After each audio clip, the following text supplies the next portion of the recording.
Mayong buntag, mayong adlaw mga igsoon sa tibok nga kalibutan, ug diya manukad live broadcast ang atong pagpaambit sa buhi nga pulong diya sa Barangay Arpili, Balanban, Cebu, diya sa Mary's Little Children of Mary, ang ginumahan ni Father Roy Cabradilla, uban ni Brad Francis, Brad Rocky, Brad Marvin, sa uban pang mga nag-alagad sa simbahan.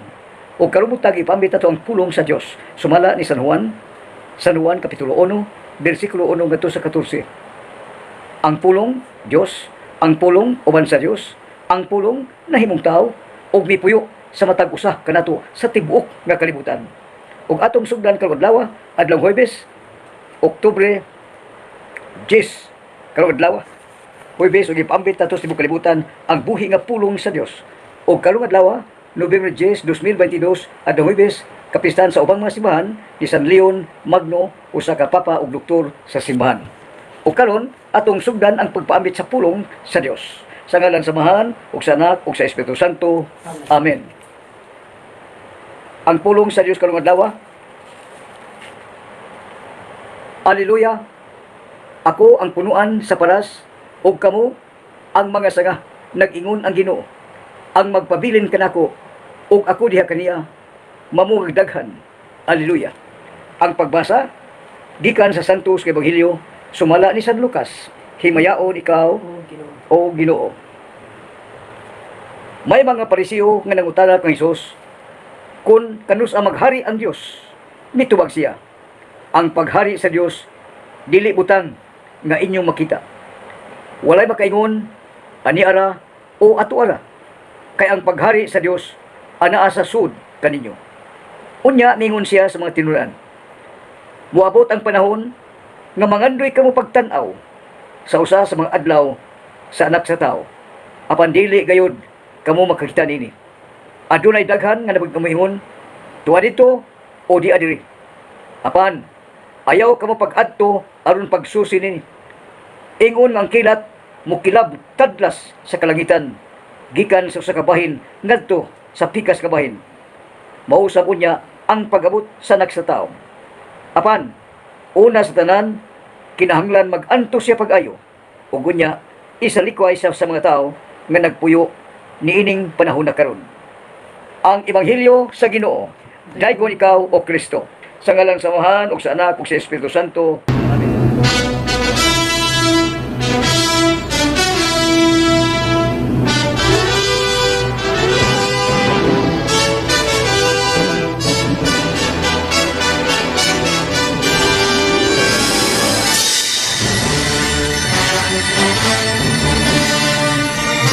Ang pulong Dios, ang pulong mao si Lord Jesus Christ.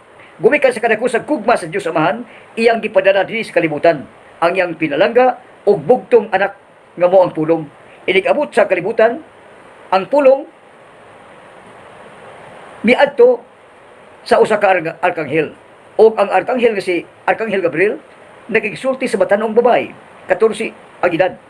Ug maayong pagkaatiman sa mga ginikanan nini nga mao si Santa Ana o si San Joaquim.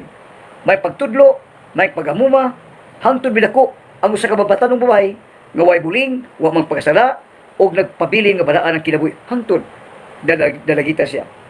Unya ang Ginoo nakigsulti kaniya pinaagi ni Arkanghel Gabriel og miingon ang usa ka arkanghel, maghimaya ka, bulahan ka sa mga babae nga tanan, magmabdos ka og lalang kini sa Espiritu Santo. Og ang batan-on nga babae inosente, usaon pagmabdos nako, wa may nakahilabot nako lakip, ulay ko birhenan. Og ang Ginoo nakigsulti kaniya pinaagi ni Archangel Gabriel og mingon, magmabdos ka sa lalang sa Espiritu Santo. Og unya ang pulong kun musugod ka mupuyo diya kanimo. Og ang pulong magsugod gyud gikan sa una hangtod sa siyam ka buwan. Ang pulong unya kun musugod ka lang sakto ba mananghid ang Ginoo? Mananghid ang Ginoo before siya mohimog mga aksyon. Inig pananghid sa Ginoo kami sugot man unya miingon ang batanong babae, yes Lord, be it done unto me according to your word. Matuman dinhi kanako sumala sa imong pulong. Ang pulong Dios, ang pulong nahimong tao. Og pagpanganak nahimong ang pulong nahimong tao mao si Lord Jesus Christ. Usa ka balaan nga pulong nahimong tao, nagpakatao ang pulong. Unya nagpakataw ang pulong nahimong muna ang pulong ang atong gisguti karon, ang pulong Dios, ang pulong uban sa Dios, ang pulong nahimong tao mao si Lord Jesus Christ. Og nakigsulti karon kanimo nga nagtan-aw, naminaw, nag-online, nag-view sa tibuok kalibutan. Hinungdan nga ang atong live broadcast karong adlaw, adlong Huwebes diya sa Mary's Little Children sa Barangay Artili, Balamban, Cebu. Kay sa umabot nga Sabado puhon ang gitawag katapusang adlaw sa Life in the Spirit seminar nga gipasugdan sa Balamban Mary's Little Children. Ang Ginoo ang pulong nakigsulti kanimo. Unsa may gisulti sa Ginoo sa naminaw nagtan-aw karon sa tibuok kalibutan. Ikaw nagtan-aw ka man karon raw sa bilad, nagtan-aw ka man kun asa ka karon, kun unsang lungsura, unsang nasura, unsang barangaya, kun haing ka dapit, nakigsulti ang Ginoo kanimo. Ang Ginoo ay pili. Kabus ka gudungan lalaki babae, gipuy-an ka sa Ginoo. Og ang Ginoo mipuyo sa tao nga lawas og kalag. May buntag, may Oliverio. Nagtan-aw ka man, minaw ka man karon sa atong live broadcast, ang Ginoo nakigsulti kanimo. Unsay pulong sa Ginoo sa atong pagkadungog sa unang pagbasa. Misulti ang Ginoo sa unang pagbasa nga nakalipay ug nakadasig pag-ayo kanako ang imong gugma minahal nga igsuon. Gitawag ikaw igsuon, ang Ginoo nagigsulti kanimo. Pinaagi ni San Pablo nga usa ka instrumento. Ang Ginoo nagigsulti kanimo nga pagkabulahan nimo. Igsuon nagisangpit sa Ginoo. Nya wa may niglain ang Ginoo. O kay ikaw di mo kalawat, nimo kang suod kay kana suod gani ma-intimate ka. Unya gipuy-an pag ka sa Ginoo, nagtan-aw Ginoo. Ug ang Ginoo nakigsulti kanimo, nagtan-aw ka man karon naminaw ka man. Ug unya unsa ituwag nimo kun naminaw ka? Ang imo ituwag kun naminaw ka, mo kanang mga pagdaig, mo nang salmo pwede awiton, pwede kantahon, mo nang itubag sa mga simbahan, pwede kantahon, pwede awiton. Unya kay naminaw ka man, ang imo ituwag uta, bulahan sila nga gitabangan sa Dios ni Jacob. Kinsa man ni Jacob, anak ni Isaac. Puno sa pagtuo. Si Isaac kaliwat wala sa mga Kristiyanos. Si Ismael anak ni Abraham. Unya amahan sa pagtuo. Mao nga si Abraham, dunay Ismael nga anak ni Agar nga iyang kabag sa panimalay, o si Isaac anak ni Sarah nga tigwang na 90 anyos kapin, o si Abraham usa ka gatos ang edad pagkabulahan. Unya naminaw ka man. Kung ikaw naminaw nagtan-aw ka sa imong kalibutan karon, ang imong tumaga naminaw may Raul ug Saikulo nagtan-aw ka man karon hiyo, ang imong tumaga pagkabulahan nimo nga gitabangan ka sa Dios ni Jacob. Kinsa man dugay namatay si Jacob, apan gitabangan ka, nagampo ka nga mutuo ka nga ikaw gitabangan, ang Ginoo mo'y nakigsulti kanimo. Unsa may ebanghelyo? Kinsa man ang ebanghelyo? Kinsa man ang may balita nga nabati mo? O si Lord Jesus Christ, siya ang ebanghelyo, siya ang good news, siya ang may balita, siya ang nakigsulti kanimo nga ikaw tao. Unsa may sulti sa Ginoo? Ikaw tao, ang paghari sa Dios dili butang nga inyo makita. Paghari ba? Kung ikaw pa'y hari, kung ikaw hawd sa imong kugalingon, ikaw pa'y hari-hari, maghari, hawd-hawd ba? Di gyud mangilog. Ang Ginoo nga siya mo'y tinuod nga hari, labaw sa tanang hari. Apan kay kung ikaw maghari-hari, di gyud mangilog. Og maingon ka nga, Ginoo, ikaw na maghari sa akong kinabuhi. Ikaw na maghari sa akong trabahoan. Ikaw na maghari sa akong panimalay. Ikaw na mahimong king, labaw sa niya ako, musurrender ako nimo. Ikaw na maghimong hari.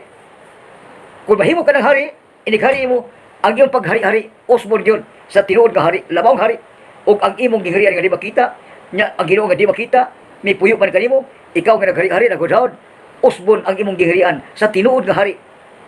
Kung ikaw bakakon kaniadto, karon musulti na gyud ang Ginoo sa tinuod. Musupak ba, magbudhi ba, mulay bakak, magbudhi, magpakaringnon, mini ba, dili tinuod, muni bakak.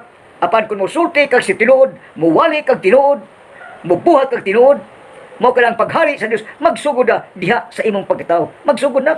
Kay usbon man ang imong giharian nga bati. Mabudion, ya, maot, mini, usbon ko kung siya ang Ginoo na maghari sa imong kinabuhi. O kunya, kung mudako mong lipang, kung asa ka magpuyo, unsang balaya, kung iuna lang matagbalay, kung ang Ginoo na maghari kanimo sa imong asawa, sa imong anak, sa imong bana, umagad, o sa imong apo, kung ang Ginoo na maghari sa imong kinabuhi, sa asawa, sa bana, usbon ang imong giharian. O usbon tuliron, tarungon, o dili ka na magluib, dili ka na magbudhi, dili ka na maglibak, dili ka na magbaritis, dili ka na magbarisol, magsigig sulsol sa mga katawhan, magsigig pandibak, higugma ang imong isig kataw. Kaya ang maghari ang Dios diya kanimo, ato sa ubang silingan, mo na kanimo, kay usbon gyud ang imong giharian kung ikaw pay hari. Apan kung ang Ginoo na gani maghari sa imong kinawi, usbon ang imong giharian. Ug unya ini kausab, ang Ginoo may maghari. Kung asa imong gitabuhan, siya na maghari. Kung asa imong gipuyan, siya na maghari. Kung unsa imong makaon, siya na maghari. Sa kananan, sa bisag asa napita, kung ang Ginoo na maghari sa imong kinabuhi, magsugod na ang kingharian sa Dios. ug ang kingharian sa Dios na bag-o na usab kay ang Ginoo na may magbuot sa imong kinabuhi ay napagbuot-buot, ay napaghudhod, ay napagbudhi, ay napagbinaot, ayaw pagpakarinon, ayaw pagpamagag, sulti sa tinuod, buhat sa tinuod, liguna ang iyong pagtuo. Only mature people can decide.